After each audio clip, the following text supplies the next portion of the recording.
what's up, everybody? It's the Pirate and my pal. Fish. Yes, we're at Jimmy Hula's for lunch today, waiting on our food. How's your week going? Busy? Crazy? Busy. Very busy. Work's busy. Family's busy. Life is busy. Life is busy. Very busy. I have some travel coming up soon, so I'm kind of gearing up for that. Just fun? No. Work. Yeah. And I mean, work's good, but work is good. It's good. It's good to be working.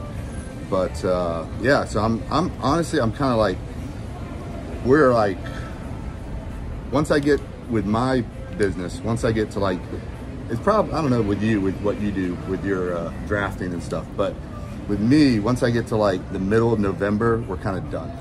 I just have to make it to like November 15th-ish, November, you know, maybe just before Thanksgiving, and then we're done. Like, we're the same. All my travel's done. I've got holidays. I got all my vacations. So it's like I'm almost there, but there's a lot going on right now. So yeah, that's kind of where I'm at. I'm really looking forward to like the middle of November, and then just being like, okay, I'm still working. We're still doing stuff, taking care of customers and all that. But right, it just scales down. We're the same. Holidays come, and literally from about mid-November till around February, yeah, people just hold up on getting plans done and all of that stuff. They get on with holidays, I'm like vacations. What's going on here? It keeps rotating. I keep shifting it around. So I just get in tight.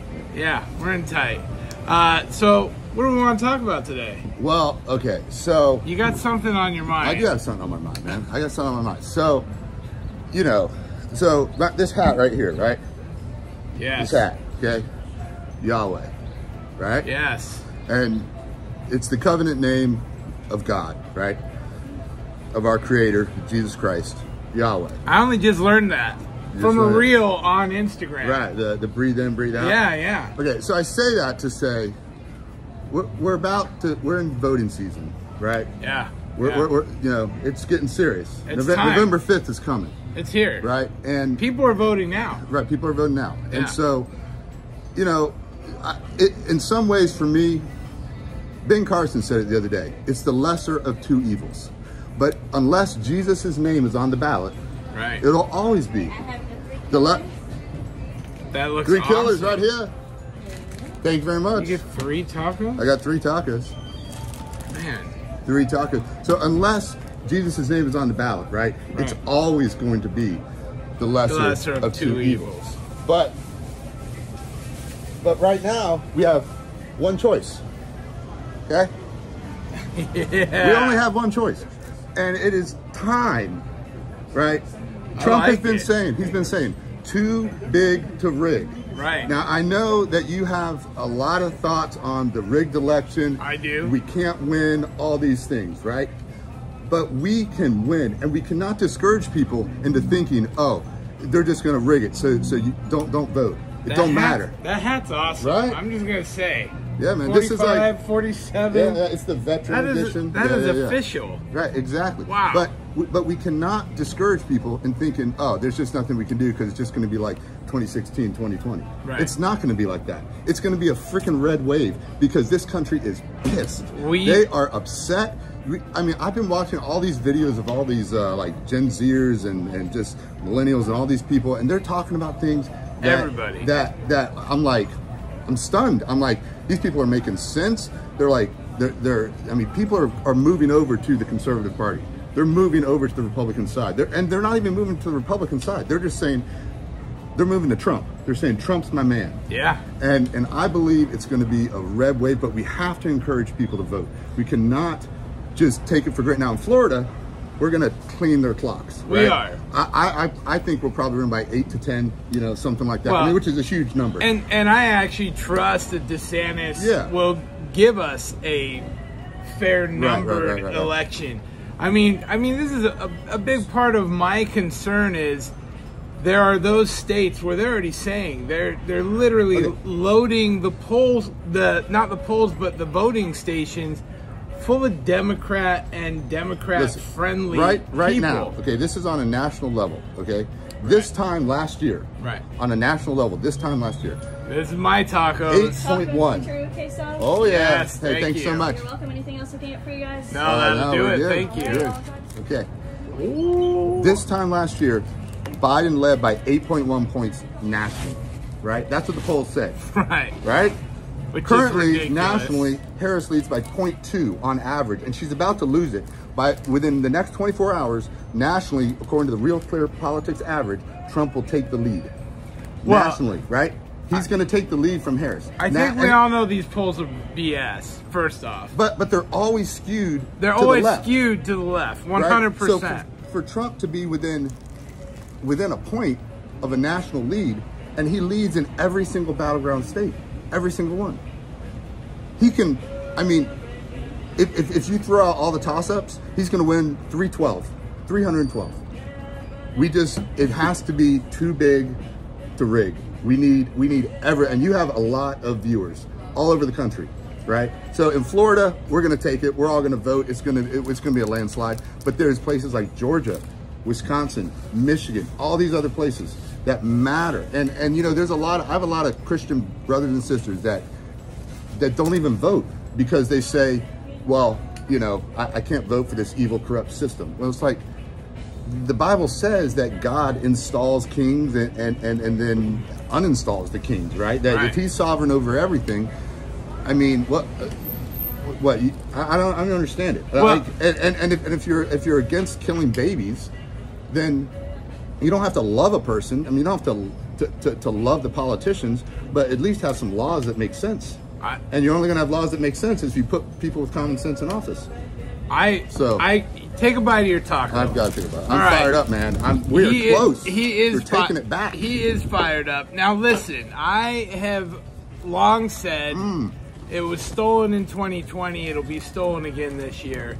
No. However, what I want to say is that doesn't mean don't go vote. Obviously, everybody needs to go vote. And again, vote for whoever you want to vote for.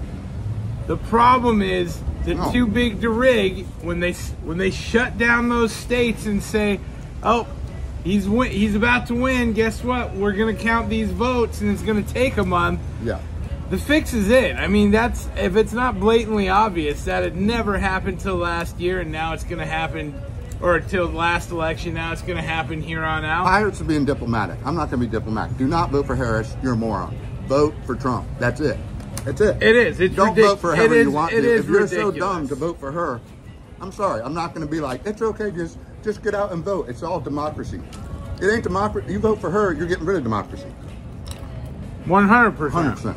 Yeah. So yeah, but I mean, I understand the sentiment. I understand what you're saying. Get out there and vote. You know, one of the differences between a Trump supporter and a Harris supporter is I can sit down with a Harris supporter and I can eat tacos. We can have a good conversation. I'm not going to be rude. I'm not going to curse at him. We can talk about our differences of opinions. You know, a Harris supporter, they just lose their mind, right? If we get one that walks by and sees me with his hat on, they'll probably lose their mind.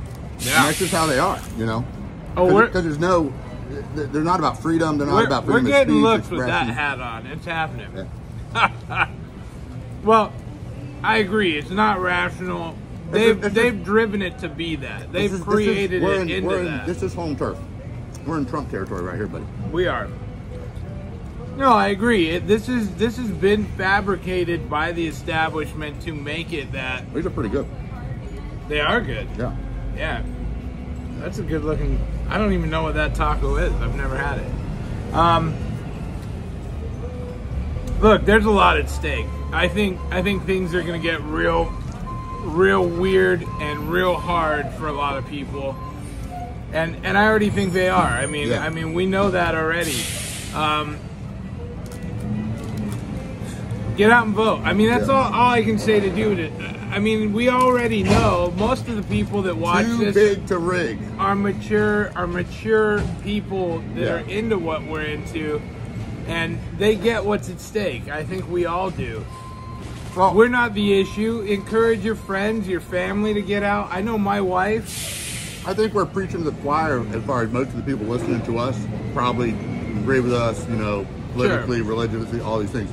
But my thing is that there's still a lot of people that just don't go vote because they think it doesn't matter, or agreed. Are they just, they hate politics, they hate politicians. I get it, you know, but I mean, you can't complain if you don't vote. Well, truth be told, we've got some thumbs up for the Trump hat there. If you don't vote, you're just helping the wrong side of the fence here. Yep. And it is what it is. I mean, yeah. I think we all know where this is going. Trump is a clear-cut winner. Should be. Where it's going is that it's going for 4 ounces of silver in my pocket. Yeah, well. Yeah. I think I'm going to win the 4-ounce bet. All right. Of who's installed as the president of our country, but too big to rig. I don't argue with any of it. I like the concept, and I like your enthusiasm. Well, so one of the things that like in 2020, I completely understand the stolen election aspect of it. I think the biggest aspect of the stolen election is the media, and just the biasness in the media. But look, regardless of all that, the strategy was don't vote early. That's not the strategy this year.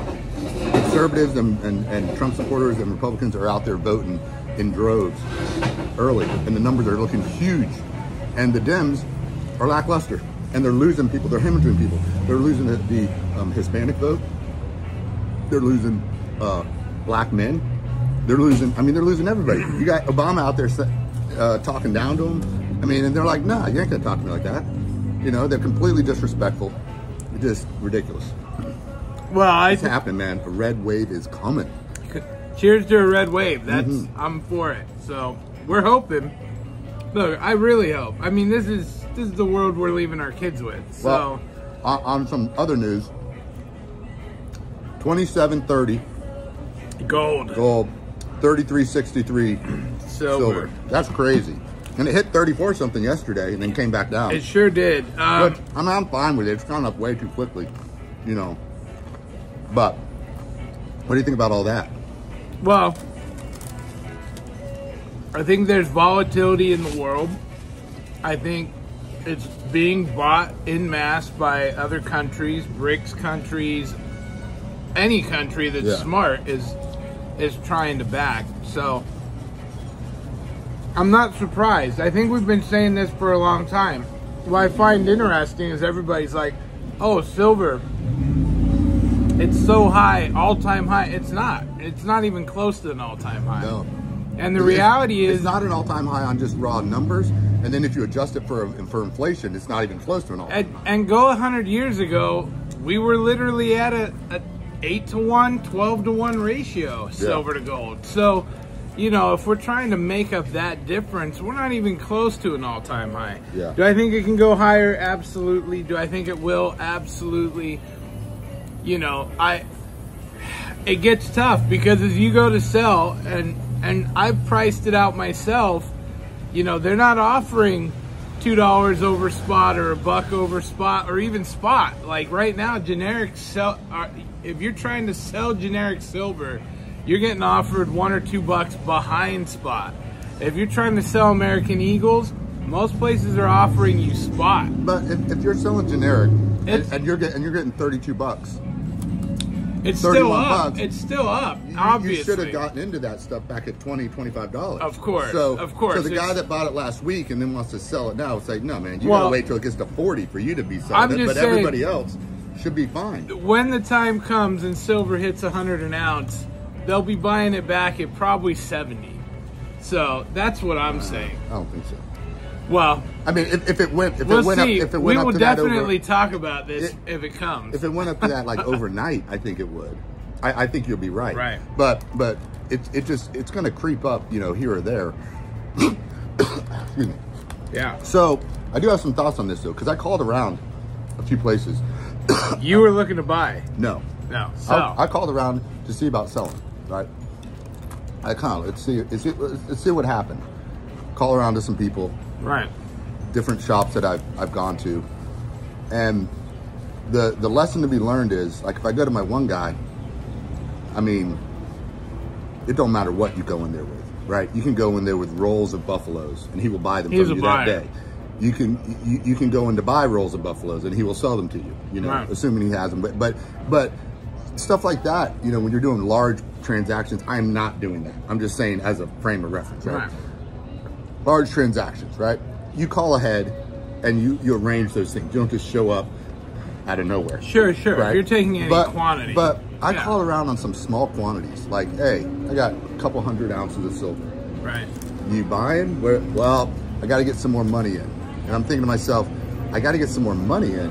What sort of dealer has to get some more money in? Dude, there's a bunch of them. A bunch of them have literally bought all they can hold, and they don't have any more cash. I should take that back, because I don't mean any disrespect to them. I understand they're limited. They're limited, so I kind of take back the tone of what I just said. They're limited by what they got. I get it, right? If they run out of cash, they run out of cash. I get it.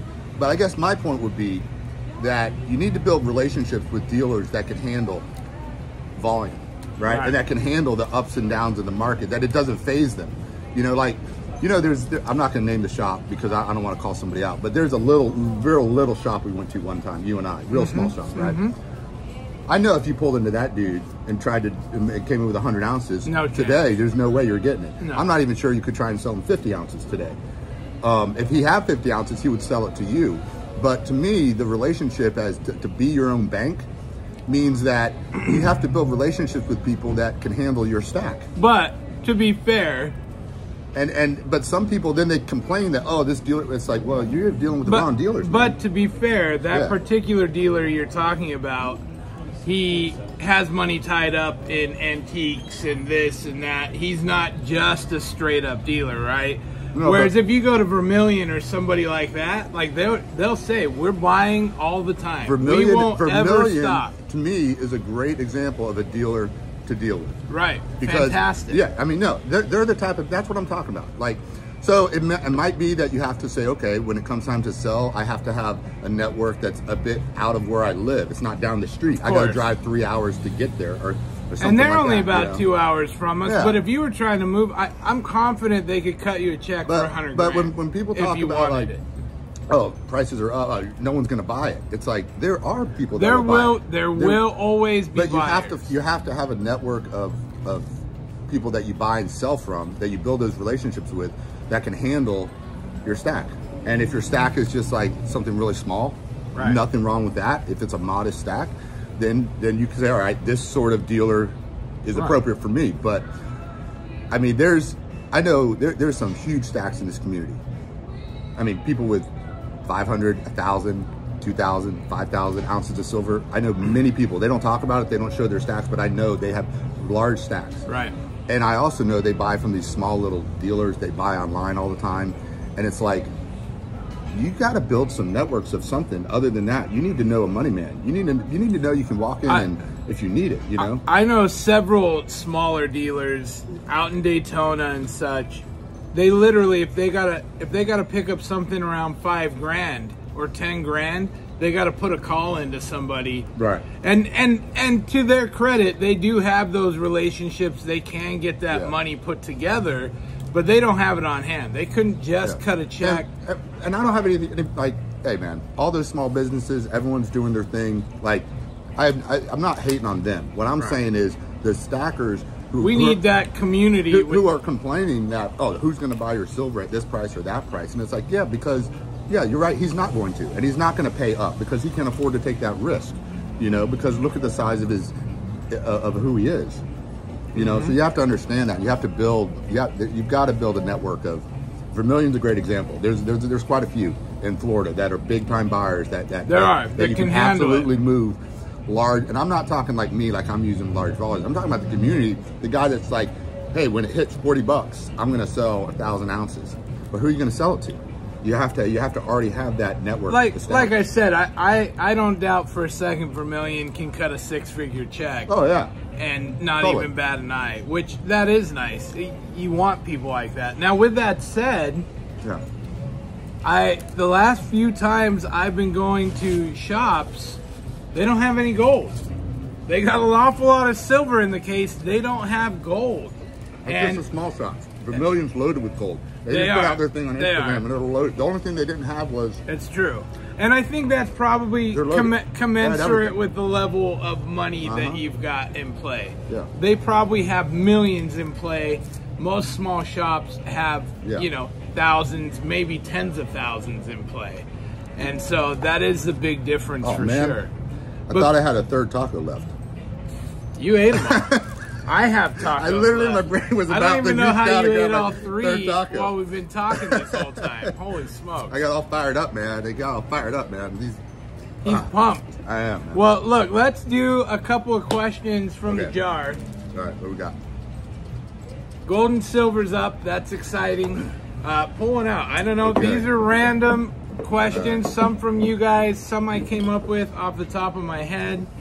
And we're just going to answer a few. No. Will silver and gold save you? Oh, that's an easy one. No. Of course it won't. It's out there, but... Well, I mean, the thing I will say about it helps. It gives you options, but it won't save you. From a materialistic, monetary standpoint, it might save your cookies, right? It might. You got a big hospital bill that comes up, a medical thing for your kid, whatever, and you're like, what am I going to do? And it's like, well, what is saved, right? What is that situation? If I mean, the word a financial situation, it could save you. It's a hurricane or something like that, will it save you? If it's war, will it save? You know. So it won't save you. I'm just saying that it can help you. Definitely. All right. Best mint. Best mint. Who do you think's the best mint? 2 answers. So you got to go sovereign and then go private. Okay, yeah, sovereign and private. Give me yours. Scottsdale private. No, gotta go 3. Gotta go sovereign, private, and then like Hamport. Okay. Okay. So Scottsdale Mint for the private. I think they're the best. They do amazing. Remember that pirate coin? They do amazing stuff. And they're well known, well respected. They do other like small country sovereign stuff, like Chad or whatever, Samoa or whatever. Tuvalu. I mean, I don't know if I would go with the Perth mint as the best mint, or if I would go with the Britain, but the Royal Mint. But honestly, I mean, even though I don't really like their stuff, where I'm at, I mean, the U.S. Mint is where it's at. America. I mean, Eagles. I mean, that's. But I'm going to say Perth Mint. Well, it's funny you were on the fence on that. So let me. I mean, the U.S. Mint has no creativity. They have nothing. I was just going to say, from a quality control and a diversity perspective, Perth Mint was who I would have spoke for as well. I've seen some beautiful pieces. They do some very creative pieces. And I don't ever hear anybody saying anything about their dragons have milk spots or anything of that nature. So as far as private goes, I think we're on track with Scottsdale. I think the Scottsdale stackers have been huge within the community. I think everything I've ever seen that they've made has been of the best quality. Them to deal with as a mint, also very good. So I've bought from them directly in the past as well. And so I like them as well. Now your pours, you brought up pours. What are you thinking on pours? Honestly, Prospectors, Gold, and Gems. PGG. You know what I'm talking about? No. You don't know them? No. I would have to say that for price and quality and recognizable, they're super. Well, although you're not recognizing them, but you're killing my argument. But I would have to say them because Bison Bullion. Is that them? No. Oh. They're good, but they're a little bit on the pricier side. Jaegers, they're good. Although I don't know why they keep putting out satanic things, but they're a little bit on the pricey side. So Satan's hot right now. Yeah, apparently. Prospector's Gold and Gem. Okay. Yeah, that's what I would say. I didn't even have one. When you start talking about poured, I just start thinking of my pal Rick Cheek and Silver Coast Copper. They have like they'll have like a like a little skull and crossbones on a little 1 ounce bar, and then you'll have the same bar, and it'll have a pickaxe or a little prospector, like okay, yeah, you know what I'm talking about, yeah. And then they have them that just there's like three or four different styles of their standard bar, and you can buy they go from 1 to 10 ounce. We're moving on. Okay, sorry. We're moving on. I think we're in agreement that Perth and Scottsdale are killing it. Oh. Okay, SHTF, when it hits the fan, how you using your precious metals? Now this is tough again, because when we're talking about SHTF, that could be, what is the emergency? I'm going to set up an emergency here. All right. Let's say legitimate. We're going to war. People are coming ashore. Ooh. What are you going to do with your precious metals? They're going to be stored near my ammo. Stored near your ammo. Because I mean, like, that's a crazy scenario that I can't even imagine. But for the most part, like, people think, I mean, obviously, if like we were invaded as a country, then our military would be fighting. But if we're like in the middle of like a guerrilla warfare situation, we're being overrun or something. I mean, where would you store that? I mean, you're gonna be having your compound wherever you're at, whoever's house, whoever's place that you're staying at, whatever. If you got wherever bunker down. You're gonna be I mean, and then you're gonna be having all your guns and ammo but you're not gonna be. I mean, you got your family, right? I've got kids, grandkids, right? I've got older parents. So you're going to be hunkering down for the most part and trying to protect and really try not to be seen, because the civilian world, to think that we can fight a military is silly, right? We don't have their weapons. Would you? So you're going to be hunkering down. So wherever I'm hunkering down is where my metals are going to be. Say you know that they're coming. Yeah. Do you think you would try to fill in some holes with your precious metals? Do you think you'd try and maybe acquire some more guns and ammo, maybe acquire some more food real quick? You got silver and gold on you, but everything's a mess.